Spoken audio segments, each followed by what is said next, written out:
तर मला इथे आहे ना कारल्याची भाजी बनवायची होती. त्यासाठी मी जे आहे ना कारला आधी शिजायला लावलेलं होतं पातेल्यामध्ये आणि इथं कढईमध्ये आहे ना तर शेंगदाणे जे आहे ना भाजून घेत आहे चांगले. त्याच्यानंतर मी भाजून घेतल्यानंतर मी धनं आणि लसूण जो आहे तो भाजून घेतला आहे आणि त्याच्यानंतर त्याच्यानंतर मिक्सरमध्ये कोथिंबीर, धनं, लसूण आणि शेंगदाणे जे आहेत ते मिक्सरला बारीक करून घेतलेले आहेत आणि त्याच्यानंतर काळा मसाला आणि कांदा लसूण मसाला हा तेलात मस्त असा परतून घेतला आहे आणि हळद मीठ टाकून मस्त असा परतून घेतला.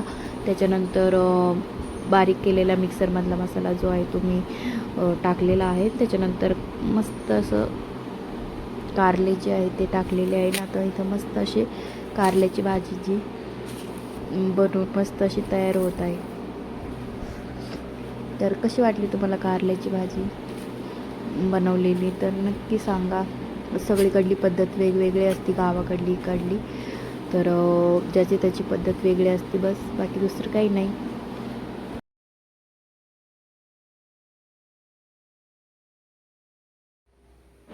तर मंडळी आपली इथं कारल्याची भाजी जी आहे ती तयार होत आहे, ऑलमोस्ट तयार होत आलेली आहे. त्याच्यानंतर जे आहे ते मी इथं आता भाकरी करायला घेतलेले आहेत आणि इथं मी भाकरी करते आता.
त्याच्यानंतर जे आहे ते मी तर स्वयंपाक माझा करून झालेला आहे, कारल्याची भाजी आणि भाकरी.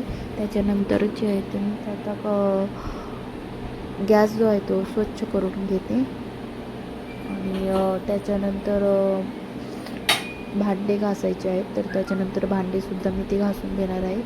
आणि खरं तर आता संध्याकाळचे ना 6 वाजलेले आहे आणि मी स्वयंपाक जो आहे तो लवकरच करून घेते, कारण की इरा आणि युवीकडे सुद्धा लक्ष द्यायचं असतं, युवीचा सुद्धा अभ्यास घ्यायचा असतो आणि इरालासुद्धा खेळवायचं असतं. तर ती असली का ती काही करू देत नाही स्वयंपाक वगैरे, त्याच्यामुळं मी लवकर करून घेत असते. आता ती दोघेही खाली बाबाकडे गेलेले आहेत. तेवढ्या वेळात जे आहे ते मी इथं माझा स्वयंपाक जो आहे तो इथं करून घेतलेला आहे.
तर नमस्कार मंडळी, स्वागत आहे तुमचं माझ्या चॅनलमध्ये, ज्याचं नाव आहे विरू मॉम.